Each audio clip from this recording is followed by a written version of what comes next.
እኔና ጃኒ መለያየትን የወሰንነው በሚያስጠላ መንገድ አይደለም። ኦፍ ኮርስ ሁለታችንም እንጎዳለን። ኦፍ ኮርስ እሷም ትጎዳለች፣ እኔም እጎዳለሁ።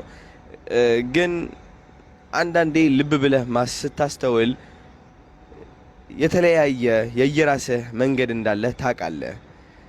ይህ ማለት ጃኒ ጎዶሎ ነች ወይም ደግሞ አዶናይ ሙሉ ነው ወይም ደግሞ አዶናይ ጎዶሎ ነው ጃኒ ሙሉ ነች ማለት አይደለም።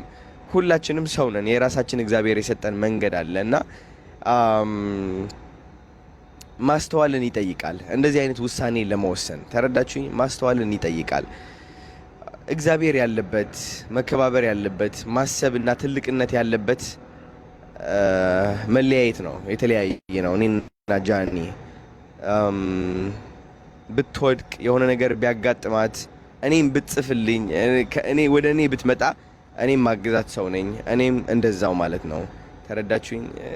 እንደለመዳችሁት በመካሰስና በመወዳደቅ የማምን ሰው አይደለሁኝም፣ እንደ አብዛኛው አስተዳደግ ማለት ነው። እና ኮመንት ስር ገብተው የጃኒ ስም ለማጥፋት የሚሞክሩ ሰዎች በጣም ብዙ ናቸው። ኮመንት ስር እየገቡ የአዶናይ ስም ማጥፋት የሚፈልጉ በጣም ብዙ ሰዎች አሉ።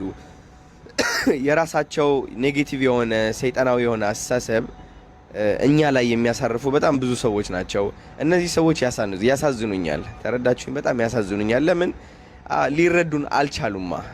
መነጽራቸው የተበላሸ ስለሆነ በራሳቸው መነጽር ለክተው መውቀስን ማወዳደቅን የመረጡ ሰዎች ናቸው። ተረዳችሁኝ? መስደብን፣ መተረብን፣ መናቅን፣ ማወዳደቅን የመረጡ ሰዎች ናቸው። እኔ ልቤ ንጹህ ነው። ልቤ በጣም ንጹህ ነው። ትክክለኛ ነገር ነው የማወራው። መድኃኒዓለምን ነው የምላችሁ።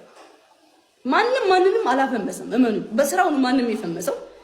የሆነ ነገር ሲፈጠር ወደ ጸብ አታምሩት። በቃ ሁሉም ነገር ለበጎ ነው። ሁሉም ነገር ምክንያት አለው።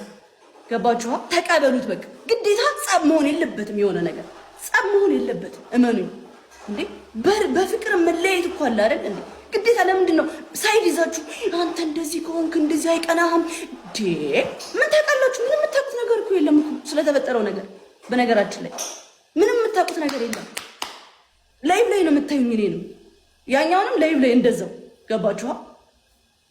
በቃ ጀስት እዚህ ጋር የሚፈጠረውን ነገር ነው እንጂ መከናወን ያለባችሁ ያንንም መውቀስ የለባችሁም፣ እኔንም መውቀስ የለባችሁም። እዚህ ጋር በቃ ጀስት መቀበል ነው ያለባችሁ። ግዴታ ድራማ መፈጠር የለበትም። በስነ ስርዓት ሆነ በስነ ስርዓት ሪስፔክት፣ በቃ እንደዛ ነው መሆንም ያለበት። ገባችሁ? የሆነ ነገር ስላደረግ ትወድቃለህ፣ አይቀናም፣ ትሞታለህ ምናምን የኔን ቢራቢሮ አድርጋችሁ ማለት ነው። ከዛ ጃኒ ምናምን ነገር ትወቀሳለች። የእሷ ፋን ምናምን እንደዚህ አይነት ፋን የለኝም እኔ። እንደዚህ አይነት ፋን አልፈልግም። እንደዚህ አይነት ፋን እግዚአብሔርን አልፈልግም። ኔቨር ጭራሽ። አንደርስታንድ። እኔም ደብሮኛል። ስራዬ መስራት ስላለብኝ ነው። you see me coming here every day hustling ምናምን because I've got like kids to feed, you know, like 7 ልጆች አሉኝ መመገብ ያለብኝና I can't stop guys, I swear I can't stop። ግን እናንተም እንደደበራችሁ እኔም ደብሮኛል obviously።